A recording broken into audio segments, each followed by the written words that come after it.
Hello, my name is Cesar Hernandez.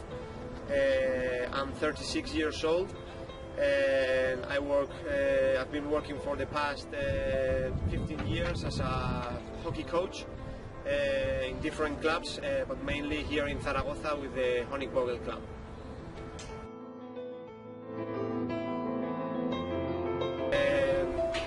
I've been working for the past 15 years as a coach, and I've been coaching mainly here in Zaragoza, but I've also been working in different clubs overseas.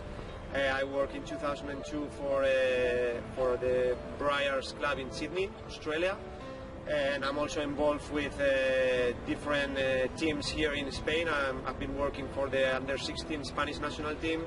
At the moment I'm the team manager for the under-21 Spanish national team, and I'm also the state team coach for the Aragon under-16. Even though my studies, I have a degree in English major, even though I studied that at the university, since I was very little I started playing hockey. I started when I was 7, and I've always loved hockey. And even though I love English as well and I like teaching, I found that teaching and coaching share a lot of similarities. And since my passion since I was a kid was hockey, I found that English helped me a lot because I could travel a lot and I could work overseas. I found that hockey is at the moment my main passion, and that's the reason why I'm coaching at the moment.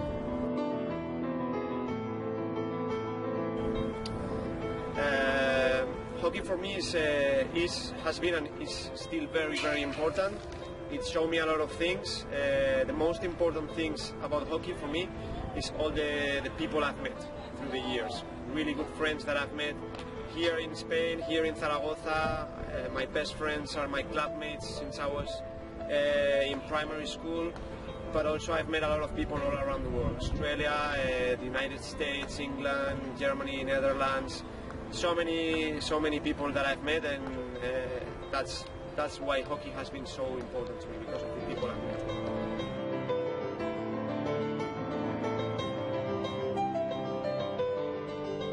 Many of the players that I coach are in high school or in a university, and sometimes I have talks with parents that come to me to tell me that their kids, the time they are in the hockey field is time that they're not using to study. Well, that's their vision, but my vision is that a player that is a good sports person, is a good player. He can get himself or herself organized in a way in which he can invest time both for the sport, and when he comes back home he can organize himself in a way that he can still have enough time to be good at the studies.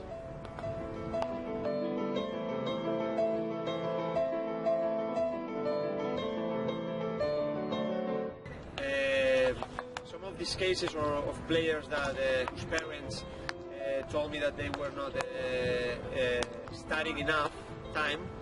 They thought that the time they were spending on the hockey field was time that they were not spending on studying.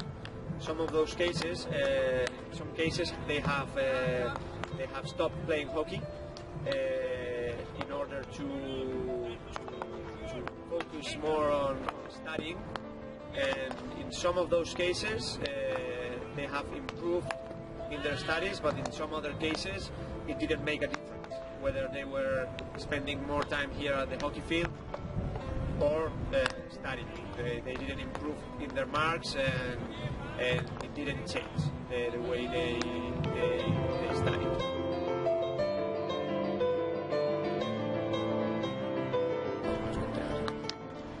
I think in most, if not all, the players that I coach, being part of the team and training hard and putting a lot of effort in the training session, it helps them because when it's time to prove themselves, say in a Spanish national competition or in the regional competition, if they work hard, if they invest the time, if they invest time in training, when it comes time to those kind of tournaments, they come to those tournaments highly motivated, and it makes them feel like, you know, they've been working hard, and therefore they want to prove themselves in those kind of competitions. So mostly I think all of them, after months of training, they come highly motivated to those kinds of competitions.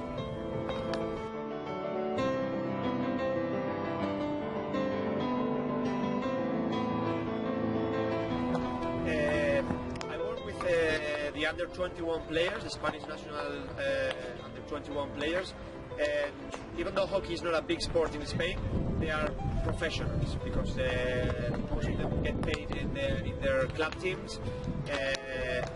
But what surprised me is that 90% of the under 21s are studying at college and at university. And even though it's really demanding to be a top hockey player, because you have to obviously spend a lot of time at the hockey field, they manage to study and to pass. Actually, out of that 90%, most of them get really good marks, and that's because what I was saying earlier, they are good sport people, that they know what they need to improve both in the hockey field and outside the hockey field. So they know what they need to study, how many hours they need to put into that study to pass the test. And I was really surprised to see that most of them were in university, and obviously they were putting a lot of hours into their study, but they were not struggling. They were getting good marks, and they were getting themselves well organized.